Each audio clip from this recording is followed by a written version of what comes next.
Hare Krishna. Okay, we'll start with the Jai Radha Madhav. Jaya Radha Madhava Kunja Bihari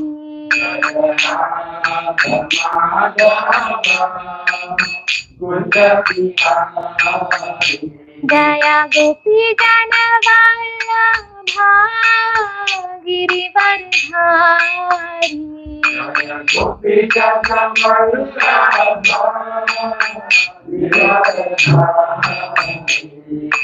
Yashodanandan Braj Jana Ranjana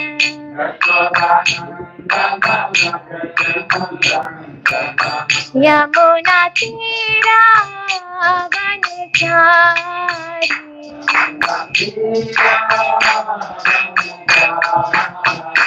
Jaya Radha Madhava Kunja Bihari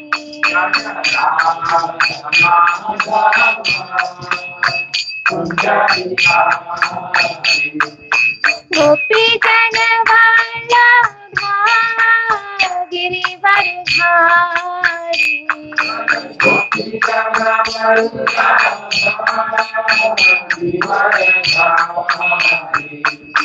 Yashodanandan Braj Jana Ranjana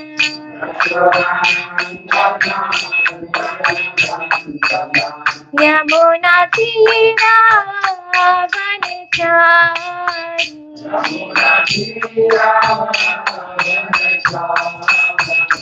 Jaya Radha Madhava Kunja Bihari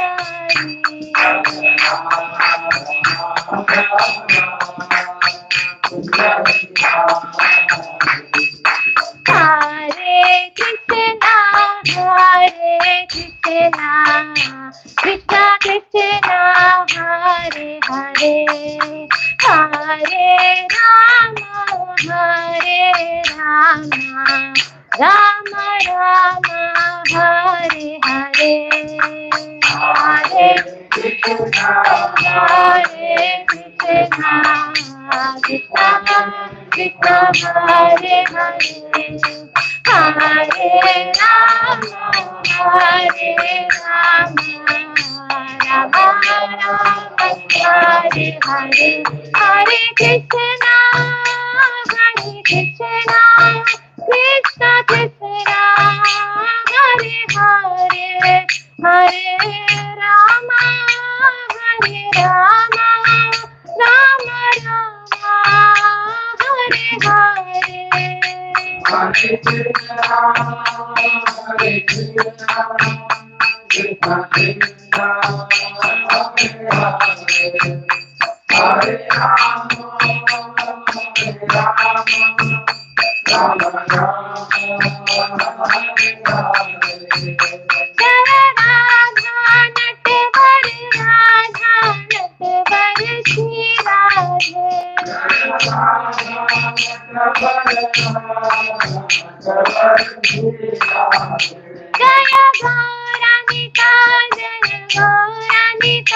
Jaya Gauranita, Jaya Gauranita, Jaya Gauranita, Jaya Gauranita. Jaya Jagannatha, Jaya Jagannatha, Jaya Baladeva, Jaya Subhadra.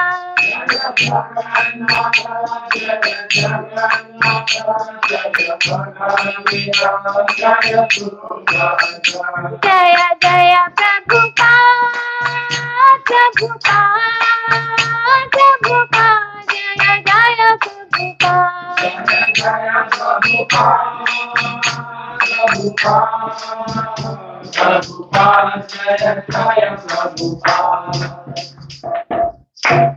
Let's say the prayer. Om Agyanti Mirandasya Gyananjana Shalakya Chakshun Militam Yena Tasmai Shri Guruve Namaha. Shri Chaitanya Manobhushtam Sthapitam Yena Bhutale Swayam Rupa Kadamanyam Dadati Siva Padantikam. Namam Vishnu Padaya Krishna Prishtaya Bhutale Srimate Bhakti Vedanta Swami Namini Namaste Saraswate Deve Gaurvani Pracharini Nirvishesha Shunyavadi Paschatya Tushitarini Jai Shri Krishna Chaitanya Prabhu Nityananda Shri Advaita Gadadhar Shri Gaur Bhakta Vrinda. Hare Krishna, Krishna Krishna, Hare Hare, Hare Ram, Ram Ram, Hare Hare. Hare Krishna, everyone. Thank you for joining. So our today's topic is why are we not getting attracted to Krishna? Next slide.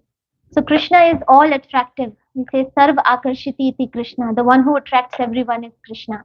The definition of Bhagwan is one who is full in all six opulences. Aishwaryasya samagrasya virasya yashashashriya jnana vairagyasya sanam bhagaitangana. One who is the richest, one who is the strongest, one who is the most intelligent, one who is the most beautiful and most renounced. That is Krishna. He is the only one like that. There is no other one like that. And these are the things that we are attracted to in this world, right? Somebody who's beautiful, somebody who's attractive, somebody who's famous, intelligent. So Krishna is one who has all these opulences in full, and he's the only one who has all these in full. Then why are we not getting attracted to Krishna? Why do thoughts of Krishna don't automatically come to our mind? Why is so much practice required? So the example is given like how iron is automatically attracted to magnet. But if the iron is rusted, then it does not respond to the pulling force of the magnet. So Krishna is that all-powerful magnet, and we are like that iron filament. But right now we are rusted. That's why we are not getting attracted to the pulling force of the all-magnetic Krishna. So our heart is covered with this lust. We have the lust of rust. We have all these material attachments and material desires that are obstructing our attraction to Krishna. Lust, there is gross lust, which is the desire for sense gratification, and then there is subtle lust, which is the desire for kanak kamani pratishtha, name, fame, woman, wealth.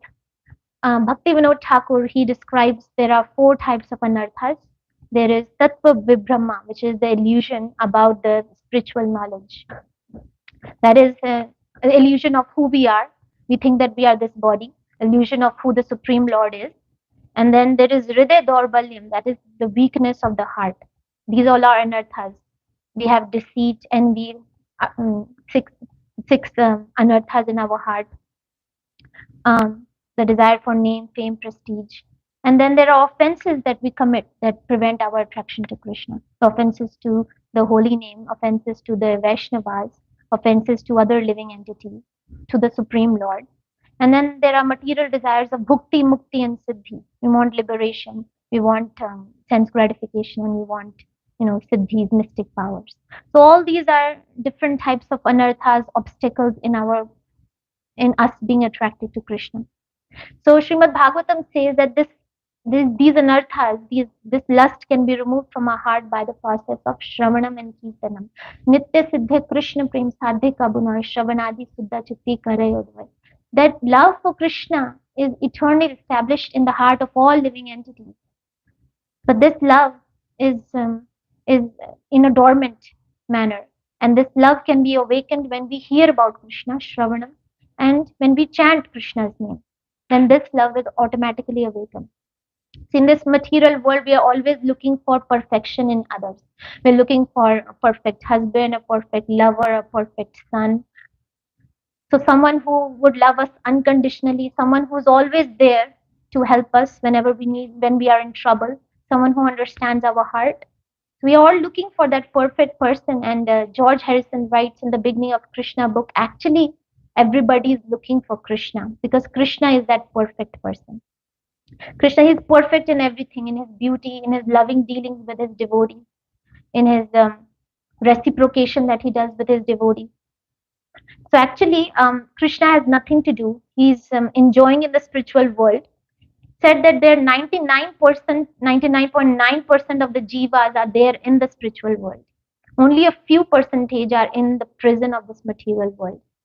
And Krishna is enjoying in the spiritual world with his devotees. He has nothing to do. But time and time again, Krishna comes to the prison house of the material world and enacts all his charming pastimes to attract each of us, attract our hearts to him so that we start loving him, because he hankers for each one of us. Each one of us mean a world to him. Next slide.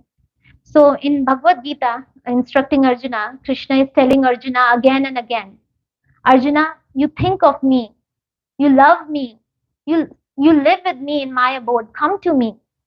Man mana bhav mad bhakto madhyaji mam namaskuru mama veshyasi yuktam te yuktvayavam atmanam mat parayana. So Krishna is saying, engage your mind in always thinking of me. You worship me, become my devotee, offer obeisances to me, and in this way you will come to me. Another verse, mat karm karan mat paramo mat bhakta sangha varjita nirvaira sarva bhuteshu yah samamiti pandava. That Arjuna, you should perform pure devotional service to me, getting rid of all the contaminations of material desires. You work for me. You make me the supreme goal of life. And this way you will certainly come to me. So many verses Krishna is saying, you come to me, you live with me, you love me, you think about me. Why? Because he's really hankering for our love. Next slide. When Krishna met Gopakumara, when the living entity ultimately goes back to the spiritual world and unites with Krishna, Krishna comes running and embraces the living entity, the jiva, and Krishna, he faints in ecstasy. He's in so much ecstasy that the jiva has returned back to him. So I'm going to read this one thing from Brihad Bhagavatamrita that Krishna tells Gopakumara. Welcome, welcome, my dear boy. I am fortunate, most fortunate to meet you here. For so long, I have been eager to see you, my dear friend. You have passed many lifetimes without paying any attention to me at all. For so long, hope had me dancing like a fool, thinking perhaps in this lifetime or this, he will finally turn his face towards me. But I could find no pretext on which to bring you to my abode, dear brother, and still follow the timeless laws that I myself have created. You showed me no mercy, and as I considered this, I grew impatient, full of anxiety to receive your favor. So I transgressed my eternal code of conduct and arranged for you to take your current birth. Dear boy, in that divine district of Govardhan, my most beloved abode, I myself became your guru, known by the name Jayanta. Today you have last fulfilled the desire that I have harbored for so long. Please nourish your happiness and mine by staying here forever. So this is what Krishna is saying to us. I have been waiting for you for so long. Maybe in this lifetime, maybe in that lifetime you will turn towards me, but you showed me no favor. Although we don't deserve to be in Krishna consciousness, Krishna has transgressed the laws of our karma. We have mountains of sins, but Krishna has given us this opportunity to be in Krishna consciousness, be with the association of devotees. Although we have neglected him, offended him for so many lifetimes, but Krishna, he never leaves us. He comes with us as Paramatma form and he guides us back towards him. Srila Prabhupada says Krishna is more anxious for us to come back to him than we are. And we should understand that the relationship with Krishna is the only thing that will fully satisfy our soul's desire, the soul's desire to love and to be loved. Everybody wants to love and be loved, and that desire can be fulfilled when we have a relationship with Krishna. Krishna is our best friend. Krishna says, Suridam Sarva Bhutanam. He's supplying all our needs on a daily basis. We can see we have air to breathe, food, water, clothing, shelter. Although we don't deserve any of that, but he has given us everything. We can't even move one finger without the sanction of Krishna, but Krishna has given us this body. Amarendra Prabhu was saying that, when a wife gets a gift from a husband, let's say a nose ring, when she's putting on the nose ring, she's thinking of her husband. Right? And when she's telling her friends, oh, look, I got this gift from my husband. Now, she is thinking about the person who gave her the nose ring, but she's not thinking of the person who gave her the nose.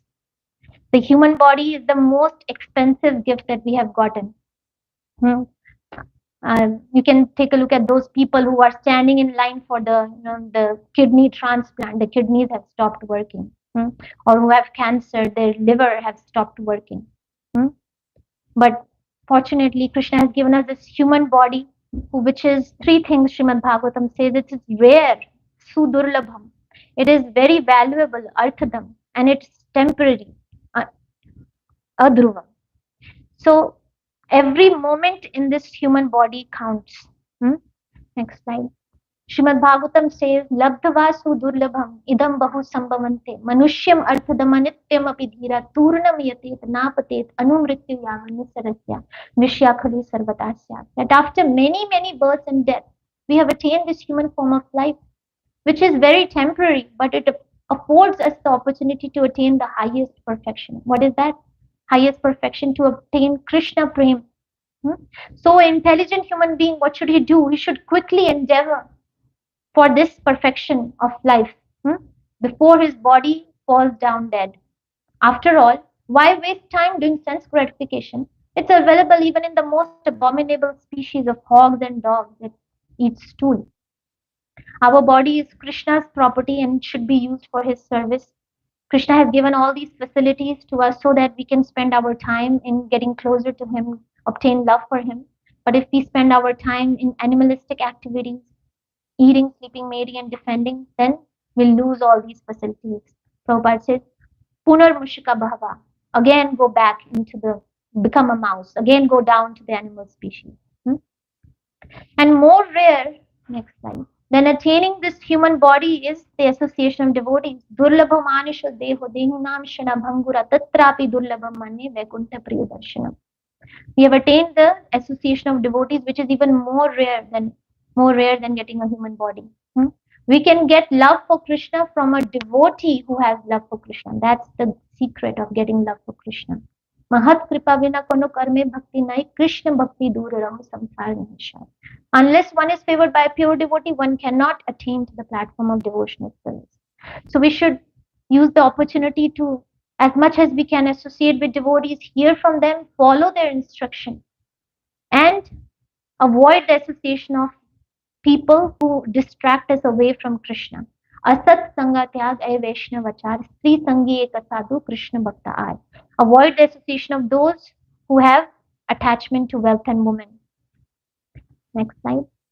Every moment we have in this human life is precious.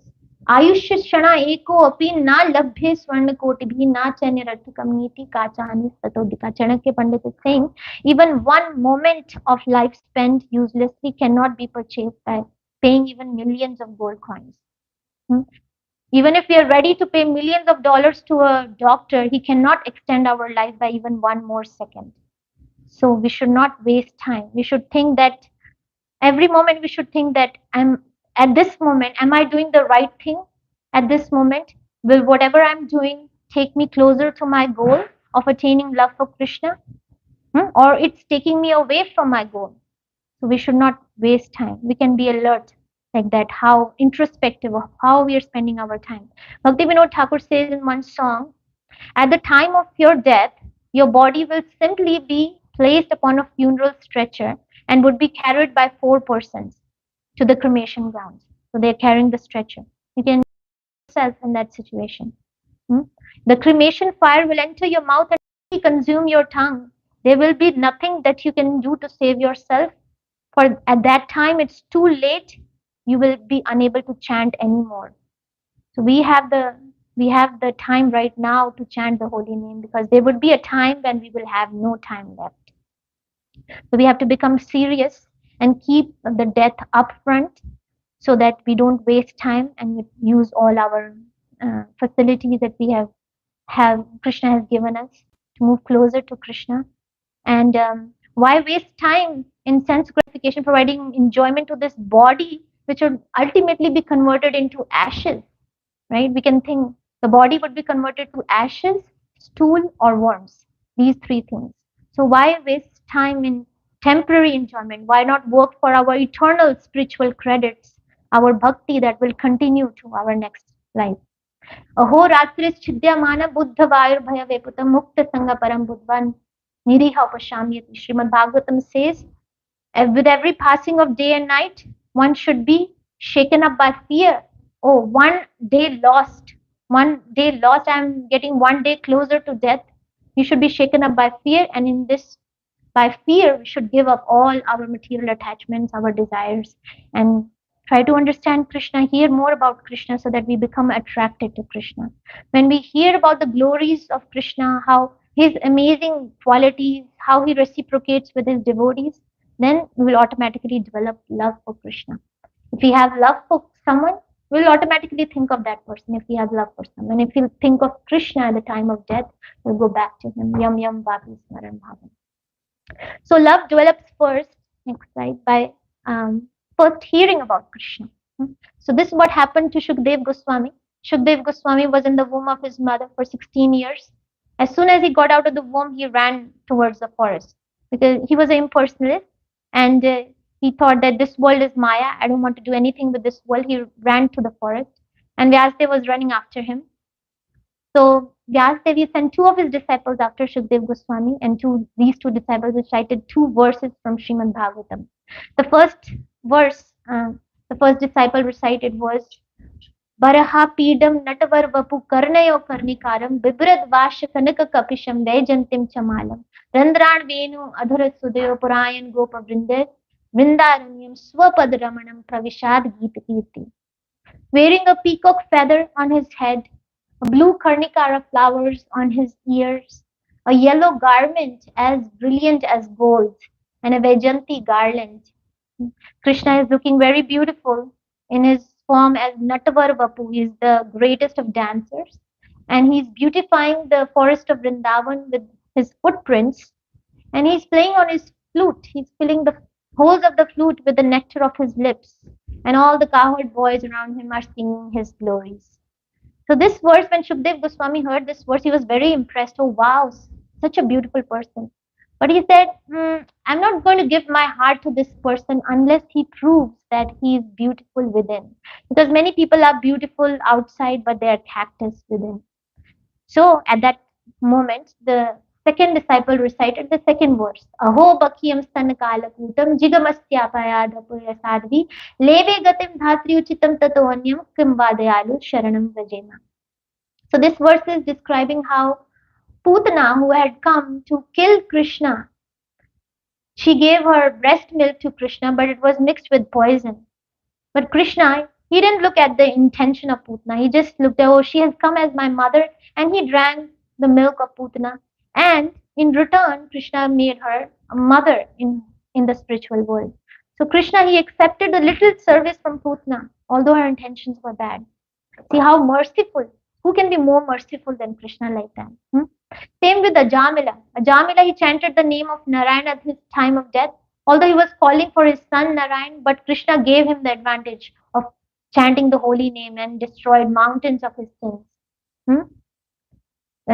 Srimad Bhagavatam says, Sanketyam Parihasyam vas Stobanam Helanam Evava. Even if one chants the holy name neglectfully for entertainment or jokingly, all his unlimited sins are destroyed. So we can see how merciful is Krishna. He gave us the benefit of doubt. Oh, give him all the benefits, even though he's not chanting with the proper intention. Now we can think that if somebody is unintentionally doing some service to Krishna, how much benefit they are getting. Then someone who does some service for Krishna with love, offers him with love, right? Does some service, offer him garlands with love, does some service in the temple with love, then how much Krishna can give him. So Sukadeva Goswami was very attracted to hearing these verses, and then he ran back to Vyasadeva and said, I want to hear more about this person. I'm very attracted to this person. So Krishna is beautiful externally and internally because he has no hidden agenda. He is our best friend. And even if Krishna gives us miseries in life, that's also mercy of Krishna. It's like, a mother giving bitter medicine to the child. A child who is sick, who has a disease, mother is forcing the child to take that bitter medicine, although the child does not like to take it. Child likes to eat sweet things. But she forces the child to take the bitter medicine. Why? So that the child gets cured. So in the same way, we have the disease of we have forgotten Krishna.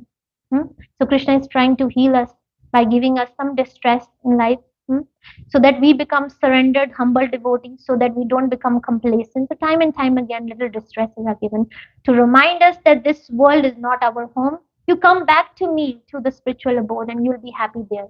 When Dhruva Maharaj, he came to his mother crying when he was offended by his stepmother. His mother said, "Oh, I'm unable to help you with anything, but you go to Krishna, and Krishna can give you love of millions of mothers combined." When everyone fails to mitigate distress, then Krishna is able to help the devotee. Krishna has promised us, next slide, that he will protect us. Krishna tells Arjuna, declare it boldly that my devotee will never perish. Kaunte pratijanihi name bhakte pranashyati. Mak chitta sarva durgani mat prasadat tarishyasi yatha chetvam ahankar nashrasasi vinakshasi. Krishna says, if you become conscious of me, you will pass over all obstacles. But if you don't act in such consciousness, you will be lost. And a similar verse appears in Chaitanya Charitamrita. Kathanchana smrite yasmin dushkaram sukaram bhavet. Vismrite vipritam stat Shri Chaitanyam namamitam. That if we remember Shri Chaitanya Mahaprabhu, then difficult things in our life will become easy. But if we don't remember him, then even easy things will become difficult. So I was remembering this pastime from Chaitanya Bhagavat about Gangadas Pandit, who was a devotee of Krishna. He was a teacher of Chaitanya Mahaprabhu, but this incident took place way before Chaitanya Mahaprabhu appeared in the material world. Gangadas Pandit, he was in a very difficult situation. The Muslims had attacked his village, and he was running for his life along with his wife and his daughters. And he was running, and Muslims were chasing him, and he came to a dead end, the bank of the Ganges, and he didn't see, he couldn't find any boat, and he was so distressed that he thought that it's better for me to commit suicide, drown in the Ganges, than having the Muslims attack my wife and my daughters. So at that time, a boatman, he came out of nowhere. And Gangadas Pandit, he cried out, "Oh boatman, please save me and my family. Please take us across. I'll give you anything that you want. Please help." So now, 20, 30 years later, this incident, in the Mahaprakash Leela, when Chaitanya Mahaprabhu was exhibiting his 21 hours of ecstasy, when he was calling all of his devotees one by one and giving them benedictions, he called Gangadas Pandit and he said, "Gangadas Pandit, do you remember? Do you remember that time when you were running for your life and a boatman came out of nowhere when you were about to commit suicide?" He came out of nowhere.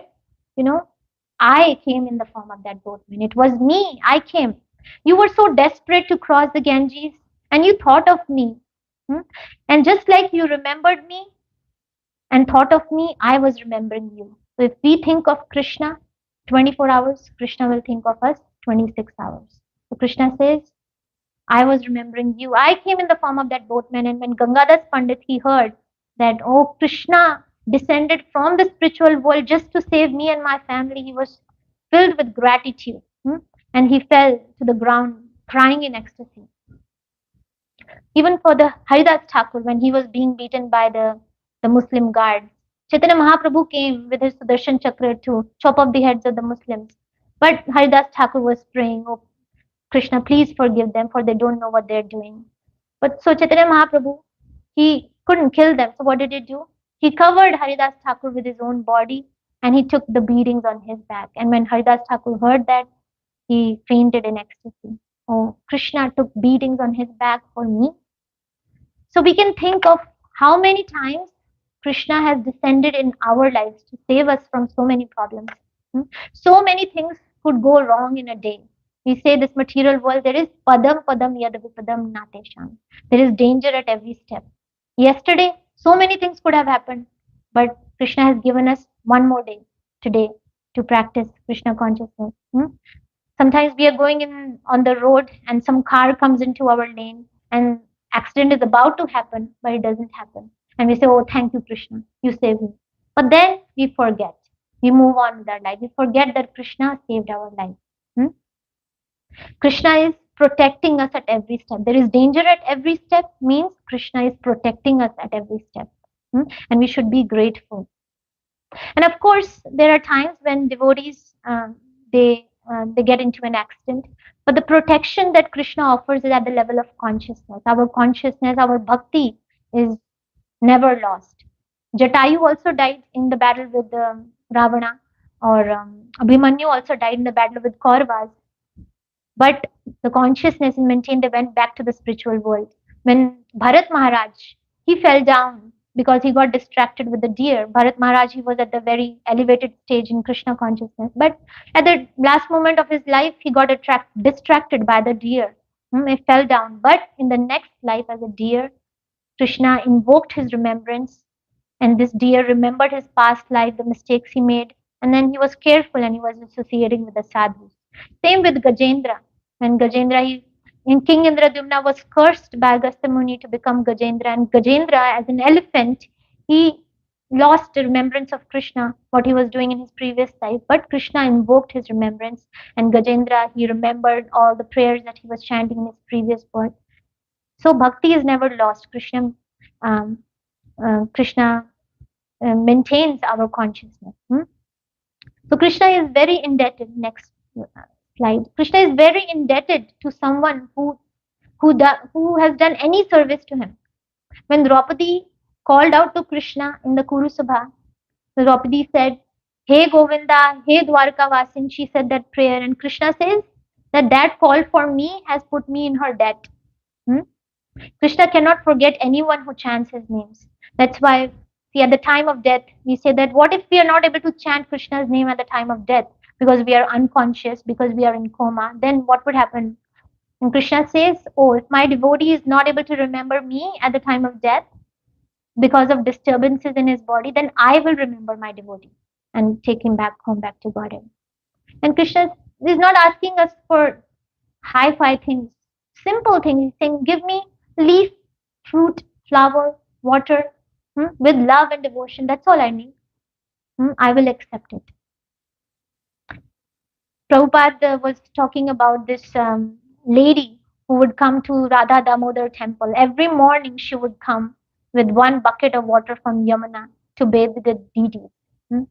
Even during the cold weather, consistently every single day she would come with that simple service that she was doing. She was consistent with utsaha, nishchaya, dhairya, with enthusiasm, with determination and confidence. She was doing that service. Prabhupada says she will definitely go back home, back to Godhead. So even with simple services, Krishna gets pleased. Making garlands for Krishna, sweeping the floor for Krishna, doing deity worship, talking about Krishna, chanting his names. Krishna becomes very pleased and he sells himself to the devotee. Next slide. For the Pandavas, when Parikshit Maharaj, he heard that, this verse comes in Srimad Bhagavatam, he heard that when Krishna, who is universally obeyed, he is the Supreme Lord, but he rendered all kinds of menial services to the sons of Pandu, like he became a chariot driver, a president, messenger, friend, night watchman. When Maharaj Parikshit heard how much Krishna was serving his own devotees, he became overwhelmed. Oh wow. Supreme Lord, under whose direction the entire material world is operating. Maya Dakshina Prakriti Suyate Sacharacham. Everything is operating in the direction of Lord Krishna. That Krishna, he is dancing to the tune of his devotees. When the gopis say, Krishna, we'll give you half a laddu, you should dance for us. Krishna immediately gets up and starts dancing. Krishna says, Aham Bhakta Paradhino. I become subordinate. I become controlled by my devotees. When Nanda Maharaj says, Krishna, bring me my shoes. When Yashoda Mai says, oh Krishna, bring me that sitting asan. Krishna, he carries the shoes on the top of his head. He's struggling to lift that, but he's carrying his father's shoes on his head. So like that, Krishna becomes the servant of his devotee. Krishna, how he gives up his godhood. Next slide. He gives up his godhood to become a servant of his devotee. So Krishna, it said that Paramatma in our heart, he's faster than the fastest. The big jnanis and yogis are not able to catch the Supreme Lord. But we see that Yashoda, when Krishna is running in fear of Mother Yashoda, after he has broken the butter pot, Yashoda is running after him and Krishna gets caught by his mother. So the one who can never be caught gets caught. Krishna's belly is the board of all the universe. From Garbhadakshay Vishnu, the lotus flower rises, right?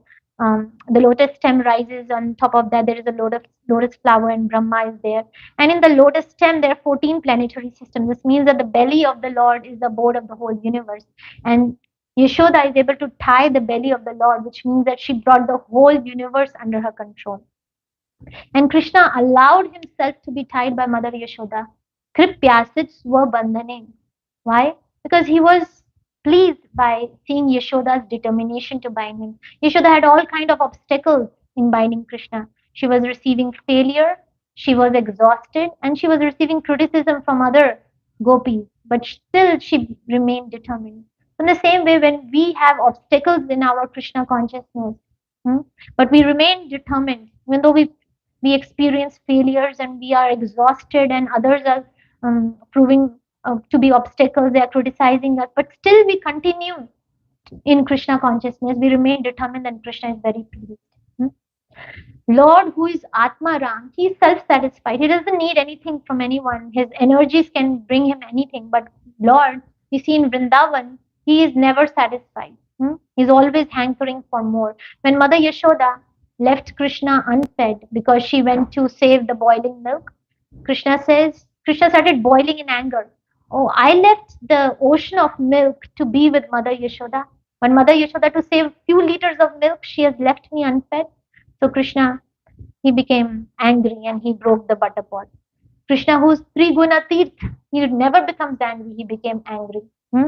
Krishna, who's feared by fear personified. We say the holy name of Krishna is feared by fear personified. Apanna samshitam ghoram yannam vivishogranam tatha shuddhayava muchyate yad bhaveti swayam bhayam. The Krishna's holy name is feared by fear personified, and Krishna himself is Abhecharan. Taking shelter of his lotus feet, people who are fearful become fearless. That Supreme Lord is running in fear of Mother Yashoda. Then Krishna, who is the absolute truth, or Krishna, who is Lakshmipati. Sahasra, we say Lakshmi Sahasra Sata Sambrama Sevyamanam. We have thousands of Lakshmis that are serving Krishna in Vaikuntha. But that Krishna, he is stealing in the house of the gopis. And whenever he is caught, he makes up an excuse. Krishna, who is the absolute truth, he is lying. So one time, one gopi, she caught Krishna red-handed, or we can say butter-handed. So the gopi says, now I've caught you red-handed, now I'll take you to your mother. Because your mother, Yashoda, she always thinks that we are lying, that you can never steal. But now I'll show you. So Krishna, what are you doing in my house? So Krishna says, your house? Is this your house? Gopi is like, of course it's my house. What do you mean? And Krishna says, oh, this is your house. I thought this was my house. By mistake, I came into your house. I thought it was my house. Sorry, Gopi. Sorry. I'll leave now. And Gopi is like, wait, where are you going? You butter thief. I'll take you to your mother. And so Krishna is like, mother, really? I thought this was my house. So Gopi says, okay, if you thought this was your house, then is this what you do in your house? You make a pyramid, like human pyramid. He's climbing on top of his friends and he's stealing the butter. Is this what you do in your house? So Krishna is saying, oh, actually, mother, I'm not stealing butter. There were so many ants I saw that were, eating this butter. I wanted to save this butter from the ants. Mother Yashoda, she works so hard from morning to night. She's churning the yogurt to make the butter. I can't let her hard work go waste. I was trying to save this butter from the ants. That's all. So Gopi was like, okay, you're trying to save this butter from the ants, but why is that butter in your mouth then? And Krishna, he cooks up another excuse.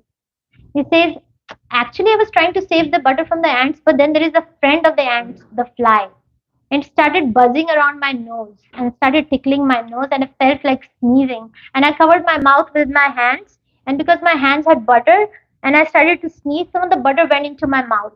And the butter went into my mouth. What could I do? I had to eat it. That was not my intention to eat it, but I had to eat it. That's all, Gopi. So Gopi is like, enough of your bahanas, enough of your excuses. Now I'm going to tie you to this pillar with this silken rope. So she tried to tie Krishna with the silken rope, and she's not able to tie Krishna, like Mother Yashoda is not able to tie Krishna. And Krishna is like, oh my, Gopi, you don't know how to tie. Let me show you how to tie the knot. And the Gopi is like, okay. And she gives the silken rope to Krishna, and Krishna says, show me your hands. And then in a split second, Krishna tied the Gopi to the pillar and he ran. He ran away. So externally, these gopis, they are showing anger to Krishna. They are complaining about Krishna stealing butter to Mother Yashoda, but in their hearts, they are very pleased. Oh, Krishna has come to my house to steal butter. Next slide. So we hear that the gopis are so much absorbed in thought of Krishna that throughout the day, they're thinking of only Krishna. Bilva Mangal Thakur writes, उत्थाय गोप्यो पररात्र भोगे स्मृत्वा क्रमेण स्मृत्वा यशोदा सुतबालकीलिं गायन्ति प्रोच्छेदधिमन्थयन्त्यो Govind Damodar माधवेति. So as soon as the gopis rise in the morning during Brahma Muhurat, what do? Smritva Yashoda Sutta Balakilim, they remember the childhood pastimes of Krishna. And Gayanti Prochir, they sing loudly the pastimes of Krishna, the childish activities of Krishna, while they are churning the butter. Loudly they are singing, Govinda Damodar Madhaveti. So while making butter, gopis are thinking and praying to Lord Vishnu. Oh Lord Vishnu, the test that our butter is well prepared is that Yashoda's son Krishna should come to our house and steal it. And Krishna, he comes, he is reciprocating with the desires of the gopis. Every morning the gopis are coming to Yashoda and complaining, and this is like their Mangal Aarti. Like we come to the temple in Mangal Aarti to see the beautiful deities, the gopis are coming to Yashoda's house. And externally it seems like complaining, but they have come to see the beautiful Krishna. This is their Mangal Aarti. And Krishna also comes to hear his complaints because Krishna likes to hear his own katha. Radhanath Swami Maharaj explains the inner meaning of these butter stealing pastimes. Maharaj says that through the process of churning our hearts through Shravanam and Kirtanam, when we do hearing and chanting about Krishna, we are churning our hearts. And when our hearts become white like butter in purity and soft and sweet like butter in compassion and humility, then Krishna as butter thief comes and he steals our heart away.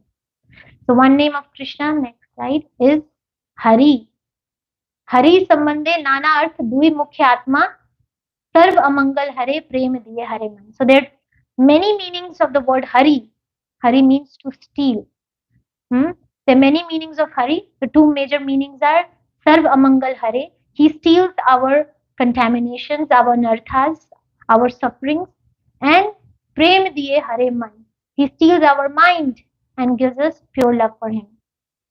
Hara also means to steal. So when we chant the Hare Krishna mantra, 8 times we are chanting Hare.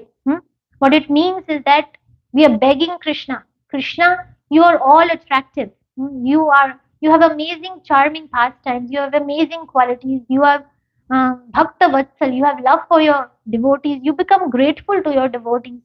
You always take care of us, no matter whether we have neglected you for so many lifetimes. You are taking care of us. And it's not very difficult to fall in love with you, O Krishna, but I have the rust of lust. I'm not getting attracted to you. So we chant the word Hare, meaning Krishna, please attract my mind towards you. Begging Krishna, steal my mind away. Krishna, my heart is like a prison house. It's a dark place. It's hard. We are hard-hearted. It's all kind of nasty things are there in my heart. But please make my heart like that butter, which is white in purity and soft and sweet in compassion and humility, and then steal my heart away. Steal the butter of my heart. So next slide. Right now, what is happening to us is that we are not getting attracted to Krishna because we are attracted to so many other things of this world. We are distracted. Distraction means alternate attraction. Dhruva Maharaj says when he saw Lord Vishnu came and when Dhruva Maharaj, he was chanting the names of Lord, Om Namo Bhagavate Vasudevaya. He was initially desiring to have a kingdom greater than his great grandfather. But when he agreed to Narad Muni. He followed the instructions of Narad Muni. He chanted the holy names. His heart was purified. And when he saw Lord Vishnu came, and with his conch shell he touched Dhruva Maharaj, gave him transcendental knowledge. Then Dhruva Maharaj said, "Oh Lord, I was seeking a opulent material position, and I was performing so many austerities because of that. But now I've seen you, I've gotten you, I've realized that actually I was looking for broken piece of glass, but I have found you as the most valuable jewel. Therefore, I am fully satisfied with you doing your service. I don't want any other benediction from you." So Dhruva Maharaj is saying that all the things of this world that we are attracted to, they are like broken piece of glass in front of the precious diamond jewel of Krishna Prem.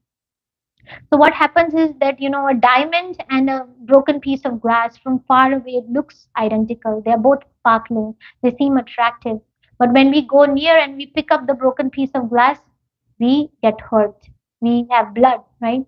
So that's what we say that, material sense gratification, it's like there is, it is a womb of misery. Yehi samsparsha jaboga dukha yonya evate.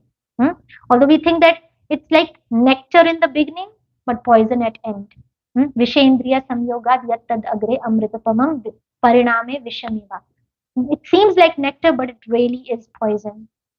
But devotional service, if somebody gets a taste of devotional service, someone gets this higher taste in Krishna bhakti, in serving Krishna, then Bhagavad Gita says, Yam labdava chaparam labham manyate nadikam tatha yasmin sthito na dukkhena gurunapi vicharyate. After getting this happiness, this joy in Krishna bhakti, we will think that, oh, there is nothing beyond that. There is no greater gain.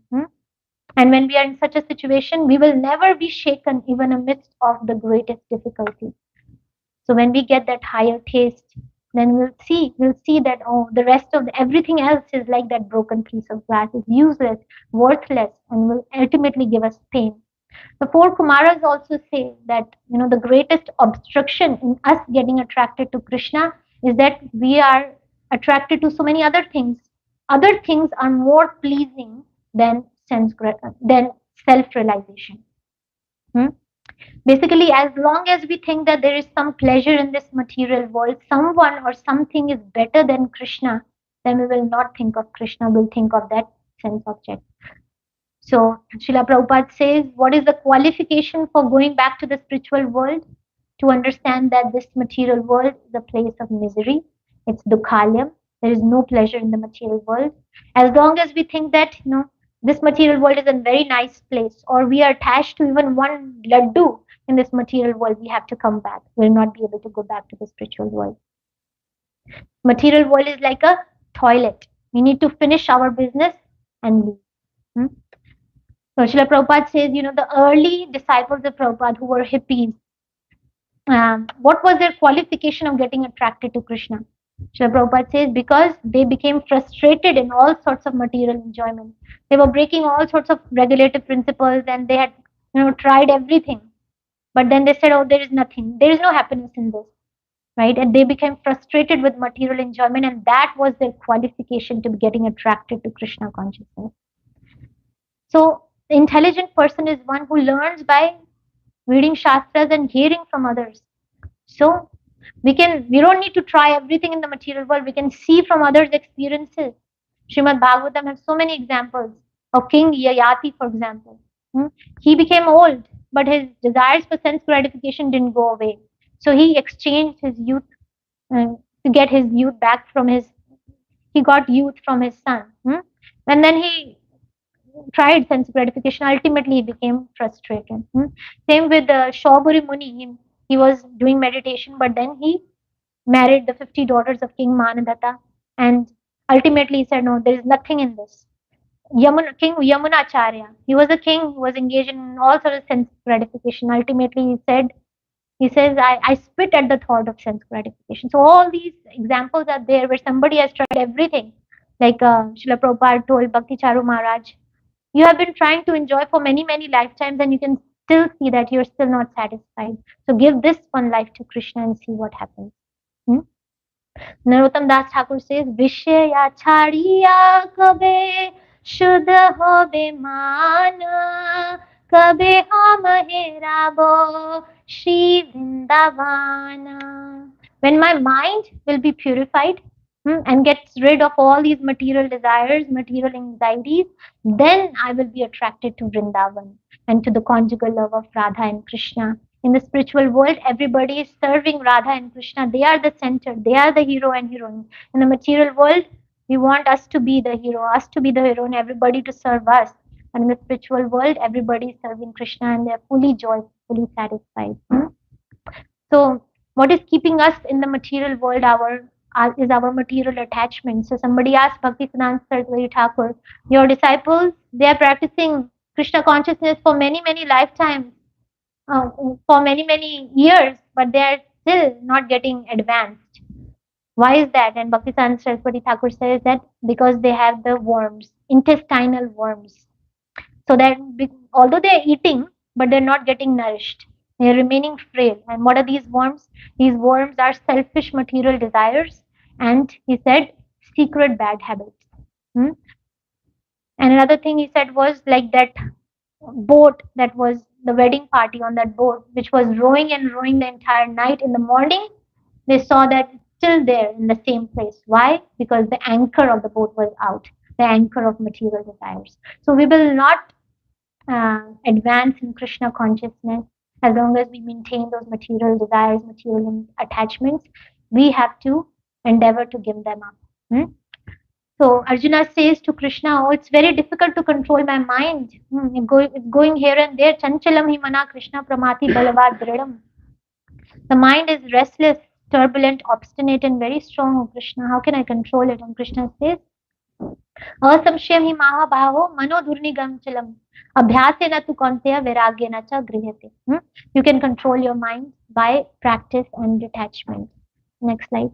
So we need to practice doing things that are favorable for Krishna consciousness, and we need to detach ourselves from things that are not favorable for Krishna consciousness. Anukule sa sankalpa, pratikule sa varjana.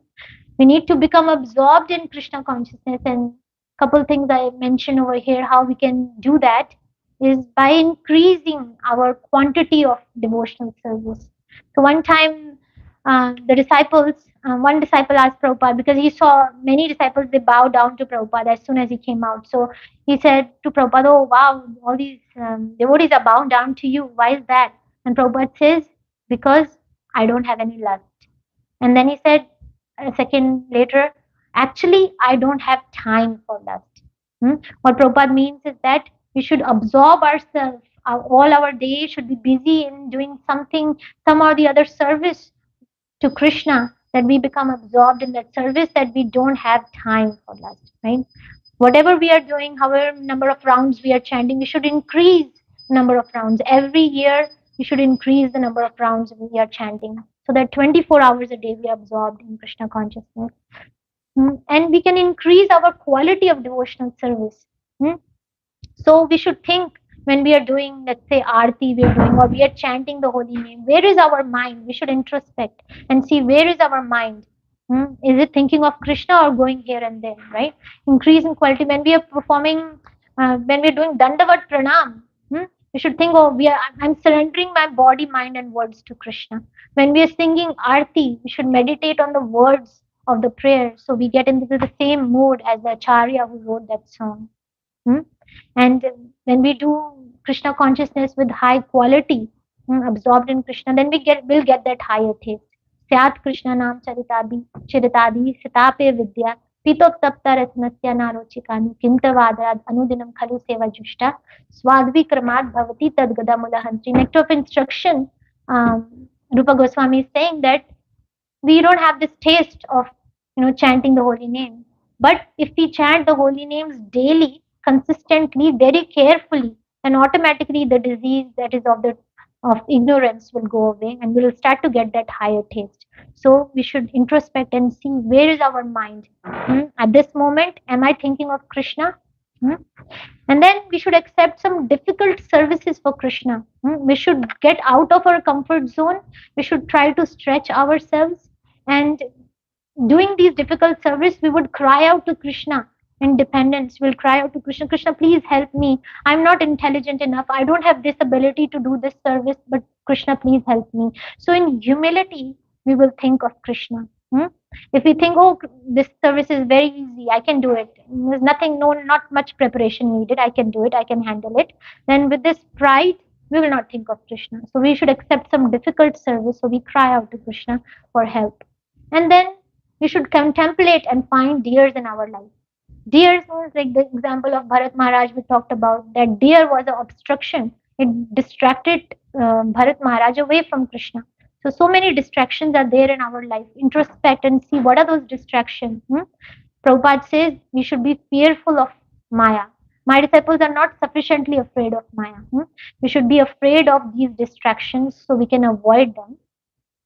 And we should have nothing come in between us and Krishna. Like one time Shyamasundar Prabhu was carving the deities of Jagannath, Baladev and Subhadra, and he had a cigarette packet on top of Baladev's head. And Prabhupada came and he knocked off this cigarette packet and he told Shyamasundar Prabhu, do you want this little packet of cigarette to come between you and Krishna?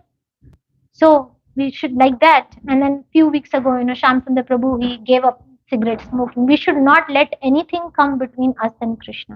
So we should introspect and see what are those obstacles and remove them from our life, distractions, remove them from our life. And last of all, the most important, why we would be attracted to Krishna, we should have a strong desire to be attracted to Krishna. Like one time somebody asked Srila Prabhupada, can you see God? And Srila Prabhupada says, yes, I can see God. Can you? And this person said, no, I cannot. And Srila Prabhupada says, do you want to see God? So like that, we need the strong desire to be with Krishna. Krishna is only facilitating our desires to forget him. Because we want to forget him, he's reciprocating with our desires. So one time Srila Prabhupada, he was receiving massage from his servant, Shrutakirti Prabhu, and he was looking at this picture of Krishna and Balram. And Prabhupada was smiling, and he was thinking that, he was saying that, oh, Krishna and Balram, I like the cowherd boys very much. Every morning the cowherd boys would go out to herd the cows, and at that time their mothers would pack lunch boxes for them. Krishna's mother, Yashoda, they were from a very opulent house. So she packed very opulent lunch box for him. There would be puri, halwa, kachori, samosa. But the mothers of other cowherd boys, they were not so opulent. So they would pack, rice, dal, sabji for the boys. So these cowherd boys, they would play all day long, and then they would stop for eating lunch. And at that time, the cowherd boys would steal Krishna's lunchbox, and then they will throw his lunchbox to one another, right? And they will play keep away from Krishna. And then they will sit down to eat lunch and throw their lunchbox to Krishna. So Krishna would eat the rice, dal, sabji, and the cowherd boys would eat the puri, kachori, halwa, samosa, like that. And Prabhupada, he was just looking at this picture of Krishna Balram. He was, meditating on this pastime, and he was smiling brightly. And then he stopped and he said, I just want to go back to the spiritual world and eat kachori and laddu with Krishna. So the spiritual world is a place where the devotees are enjoying with the Lord, merrymaking. Next slide. The cowherd boys, Srimad Bhagavatam says, Itham satam brahma sukhanubhutya dasyam gatanam paradevatena maya ashritanam naradarkena sakam vijro krita punya punja. These cowherd boys that were playing with Krishna, they had accumulated results of pious activities for many, many lifetimes. And that's how they were able to associate with Krishna. So we should think that when would I attain association of Krishna? When would I accumulate all millions of pious, tons and tons of these pious transcendental activities, Krita Punya Punja? When would I be able to play with Krishna? We need to have the greed to do more and more service for Krishna. That is the only price to enter into the spiritual world. Krishna Bhakti Rasa Bhavata Matit Kriyatam Yadi Kutopi Labhyaten Tatra Lolyam Api Mulyam Ekalam Janma Koti Sukritirna Labhyate. This transcendental greed is the only price to enter into the spiritual world. So we should think that when we chant the Hare Krishna mantra very nicely, with a strong desire to be with Krishna, with a strong desire to become purified, to get rid of all our material attachments. Every mantra that we are chanting is adding to our spiritual bank balance. And when we have, this wealth, transcendental wealth of millions and millions of these transcendental credits, then we'll be able to enter the spiritual world. The purpose of life is to go back to the spiritual world, to play with Krishna, to dance with Krishna, and to eat with Krishna. And Prabhupada writes in one purport, and in Bhagavad Gita, in that verse, "Na tad bhasate surya na shashanko na pavaka," Srila Prabhupada says one must be captivated by the information of the spiritual world. When we hear about the pastimes of Krishna, that Krishna performs in Vrindavan, we should be captivated by those pastimes. And we should desire ourselves to transfer to that spiritual world, that eternal place, and extricate ourselves from this false reflection of reality, this temporary dukhalyam ashashvatam, this temporary place full of miseries. So we need to have this strong desire to go to the spiritual world, and then we'll be able to think of Krishna, we'll be attracted to Krishna. So I'll stop here. If you have any questions and comments, you can take. Jai Shri Krishna.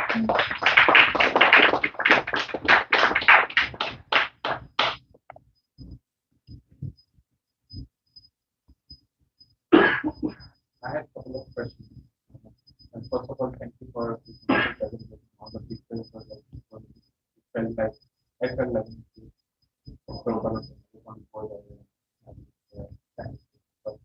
but I have two questions. One from the earlier side when you said that we have to live as in fear. The constant that is death coming always then we have detachment from that. But I'm thinking of practical standpoint that how can we become like fearful, but at the same time, we say devotees are always happy. They can't be happy. So how can these emotions be applied in our life and also in the remote effort?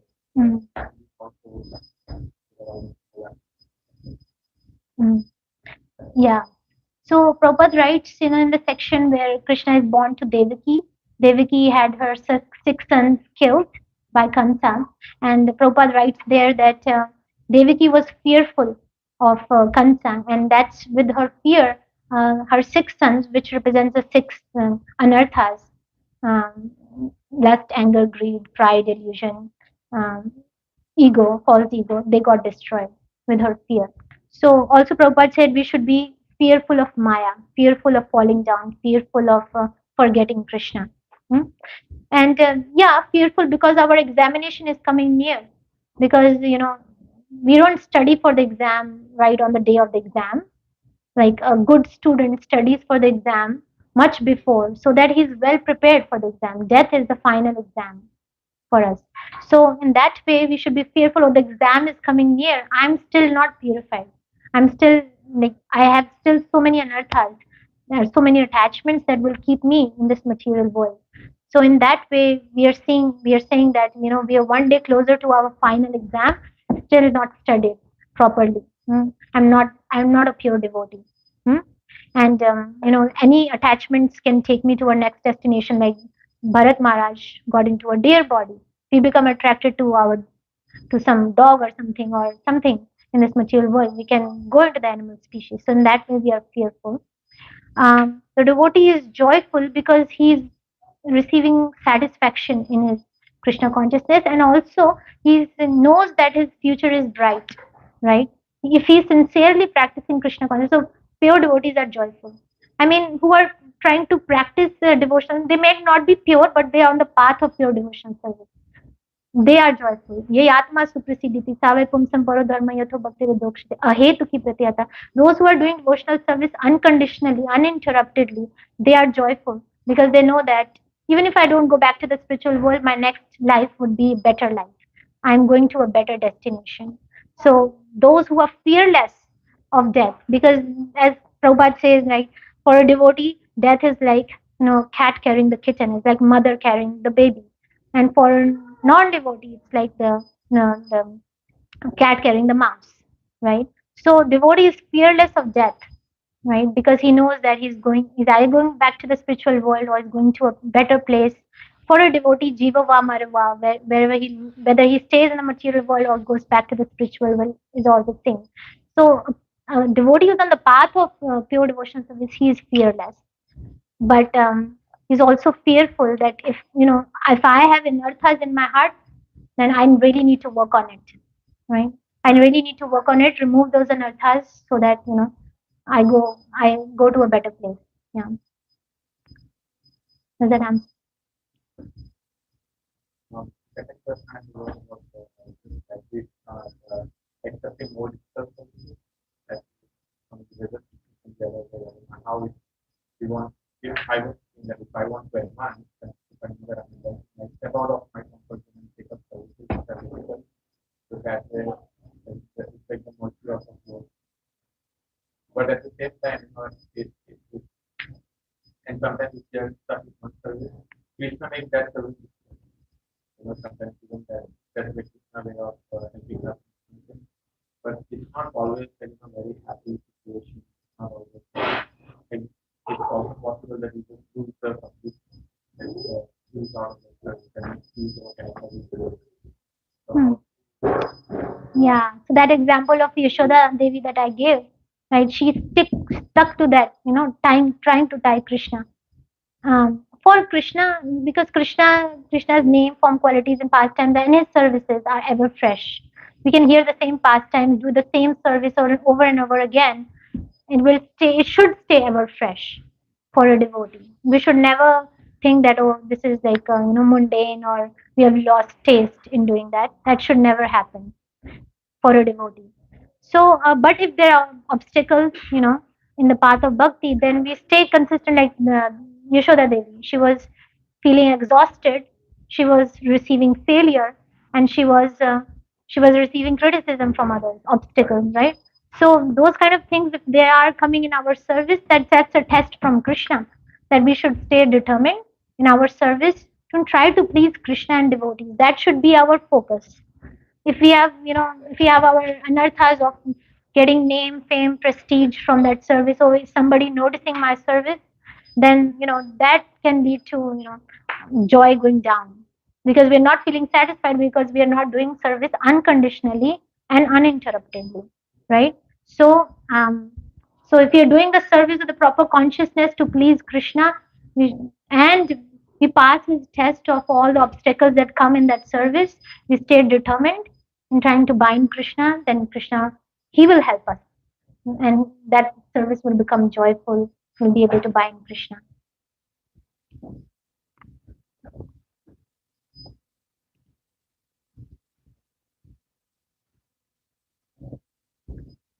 Okay. Thank you.